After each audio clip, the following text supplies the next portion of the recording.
साथियों नमस्कार। आप देख रहे हैं स्टॉक प्रॉफिट इंडिया। आप चैनल में पहली बार आए हैं तो सब्सक्राइब जरूर करें। हम बात करते हैं आज कुछ आईपीओ को लेके। देखा जाए तो नवंबर स्टार्टिंग से अभी भी जो भी आईपीओ आए हैं वो सभी एक निराशाजनक आईपीओ रहे हैं। ज़्यादा उत्साह रिटेल में नहीं देखा गया है। चाहे आप सेगलिटी इंडिया ले लें, स्विगी ले लें, एसीएमई सोलर ले लें, तो इनमें ज़्यादा उत्साह नहीं देखा गया है।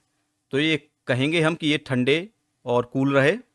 अब नेक्स्ट आईपीओ आया है, 13 नवंबर से स्टार्ट हो रहा है और 18 नवंबर तक चलेगा, जिसका नाम है जिंका लॉजिस्टिक सॉल्यूशन। आज हम बात करेंगे जिंका लॉजिस्टिक सॉल्यूशन की। इसमें क्या कमियां हैं, क्या अच्छाइयां हैं, क्या काम करती है कंपनी और क्या फेयर वैल्यूएशन में ये आईपीओ आया है। तो चलिए स्टार्ट करते हैं आज का वीडियो। तो सबसे पहले देखते हैं आईपीओ का साइज। तो आईपीओ का साइज आपके सामने है 1114 करोड़ का।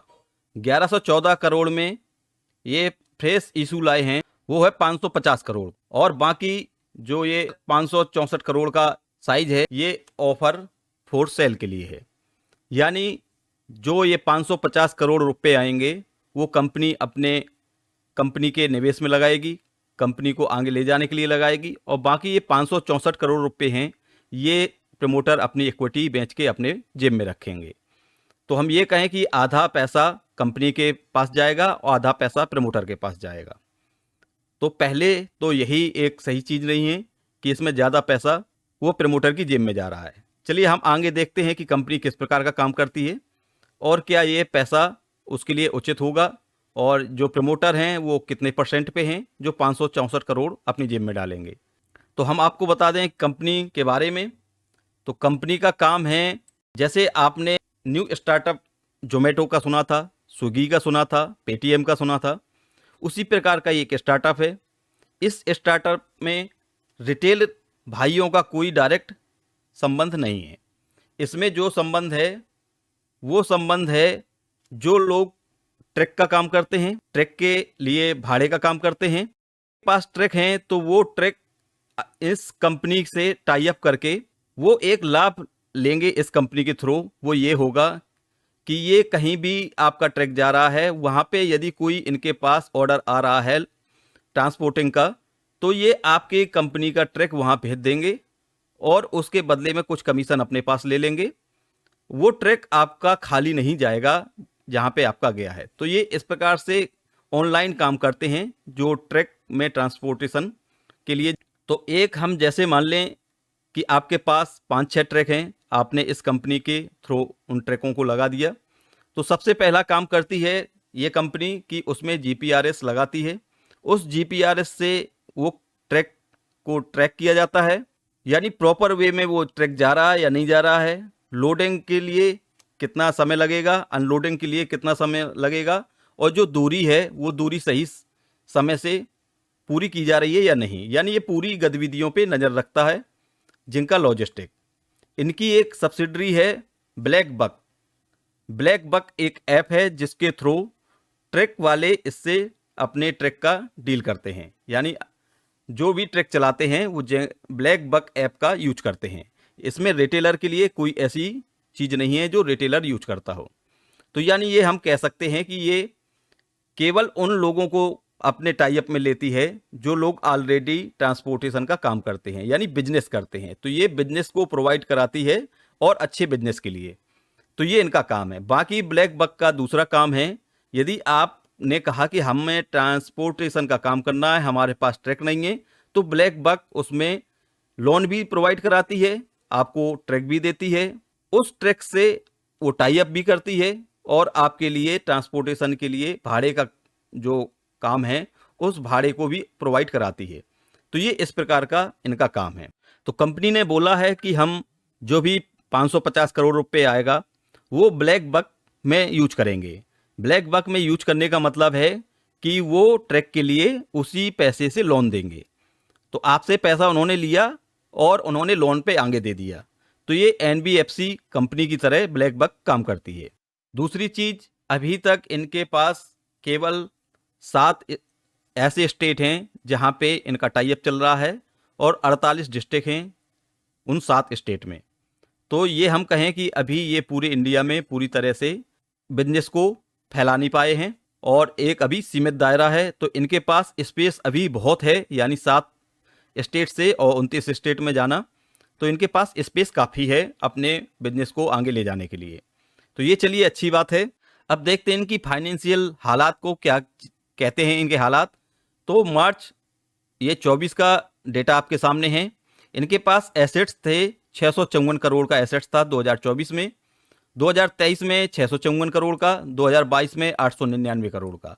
तो आप ये देख सकते हैं कि एसेट्स में कमी आई है। एसेट में कमी आने का मतलब है कि प्रमोटर यहाँ पे कुछ ना कुछ अपनी इक्विटी को निकाल रहा है। रेवेन्यू की बात करें तो 2022 में 156 करोड़ का रेवेन्यू था, 23 में 195 का होता है, 2024 में 316 करोड़ का होता है। चलिए रेवेन्यू में यहाँ पे ग्रोथ दिखाई दे रही है। अब हम आते हैं प्रॉफिट आफ्टर टैक्स में। तो 2022 में इनका घाटा था 284 करोड़ का, 2023 में 290 करोड़ का 2024 में 193 करोड़ का। तो यहाँ पे ये लॉस मेकिंग कंपनी है, इनकी लॉस में कुछ कमी आई है 2024 में, लेकिन लॉस अभी भी चल रहा है। और इनके पास टोटल बोरिंग इस समय चल रही है 160 करोड़ के आसपास, क्योंकि इन्होंने जून 2024 का डेटा दिया है। तो 160-61 करोड़ यहाँ बोरिंग में थोड़ी सी कमी आई है, या हम कह सकते हैं कि स्टेबल है। अब जो सबसे चीज देखने वाली है वो है इनकी balance ratio, balance financial ratio क्या कह रहे हैं। तो आरओई यहाँ पे 9% से ऊपर है, चलिए ये ठीक ठाक है। आरओसी 1.5 है, ये काफ़ी कम है। डेप्ट इक्विटी 0.4 है, ये हमने आपको पहले ही बताया। यहाँ पे आपको जो सबसे बड़ी चीज़ देखने वाली है वो है पीवी रेशियो। पीवी रेशियो देखिए कि यानी ये अपनी बुक वैल्यू से 14.6% ऑलरेडी इतने मल्टीप्लाई पे ये आईपीओ आया है। तो 14 गुना जो महंगा आईपीओ हो, तो वहाँ पे आपको इस समय मार्केट की जो दशा और दिशा चल रही है, वहाँ पे आपको बुक वैल्यू से 2 या 3 बुक वैल्यू पे रेशियो पे आपको इतने अच्छे अच्छे स्टॉक अवेलेबल हैं कि हम 14 मल्टीप्लाई पे क्यों जाएं। तो यहाँ पे जो बुक वैल्यू रेशियो है वो बहुत हाई है, ये सफिशिएंट नहीं है हमारे रिटेलर भाइयों के लिए। यहाँ पे आप देख सकते हैं पी बेड़ा गर्क कर दिया है, ये समझिए। प्री आईपीओ 22 थी माइनस में और पोस्ट आईपीओ 37 चली जाएगी। तो यहाँ पे आप देख सकते हैं कि लॉस मेकिंग कंपनी है, यानी ये कंपनी 37 की मल्टीप्लाई पे तो कहीं से उचित कंपनी ये नहीं दिखाई दे रही है जो कि लॉस मेकिंग हो। और साथ में इनका जो इशू आया है उसमें इशू में आधा पैसा प्रमोटर की जेब में जा रहा हो, तो ये इसमें थोड़ा सा निराशाजनक चीज दिखाई दे रही है। और सबसे बड़ी बात यहाँ पे आप देखिए शेयर होल्डिंग प्री इशू, यानी आईपीओ से पहले जो प्रमोटर की होल्डिंग है वो 32.91% है। यानी यहाँ पे आप ये कह सकते हैं कि 67% तो ऑलरेडी प्रमोटर बेच चुका है। अब बाकी जो उसका 32.91% बचा है उसमें से ये सेल कर रहे हैं और इनके पास बचेगा मात्र 27.84%। तो हम ये कह सकते हैं कि यहाँ 60% से ऊपर तो ऑलरेडी आप बेचे हुए बैठे हैं। बाकी 27% 28% बचता है, उसमें आपका पता नहीं कब आप और अपने होल्डिंग को कम कर दें। तो यहाँ पे हम ये कह सकते हैं कि आप टोटल दूसरों पे डिपेंड हैं। आपका खुद का यहाँ पे पैसा यदि बिजनेस में देखा जाए तो वो 1/3 भी नहीं बचा है। यहाँ पे रिटेलर के लिए 14,742 रुपये इन्वेस्ट करने होंगे, ब्लॉक करवाने होंगे। ये पैसा है इस आईपीओ में डालने के लिए। कुछ चीज़ें ऐसी पॉजिटिव नहीं दिखाई दे रही हैं जो कि इस वैल्यूएशन में हम आईपीओ को अप्लाई कर सकें। तो ये हमारा नज़रिया है, हमारा रिव्यू है, आप अपना स्टडी स्वयं करें इसमें। और जो सबसे बड़ी बात है वो ये है कि इनका आईपीओ 13 नवंबर को स्टार्ट होगा, 18 नवंबर तक चलेगा। इस 13 में 13-14 मार्केट ओपन रहेगा, 15 को मार्केट की छुट्टी है, 18 को मार्केट यानी इनके पास 16, 17, 18 3 दिन यहाँ बचते हैं और 13, 14 2 दिन यहाँ, तो ये 5 दिन आईपीओ ओपन रहेगा। तो यहाँ पे जो चीज़ है इनको बेनिफिट दे सकती है वो चीज़ है कि इनको किसी और बड़े आईपीओ को फेस नहीं करना होगा। यहाँ पे कोई ऐसा अभी बड़ा आईपीओ दिखाई नहीं दे रहा है, यानी यहाँ अभी तक तो जो शो हो रहा है साइड में, तो वहाँ पे इनके कंपटीटर में कोई आईपीओ नहीं है, तो उसका बेनिफिट इनको मिल सकता है।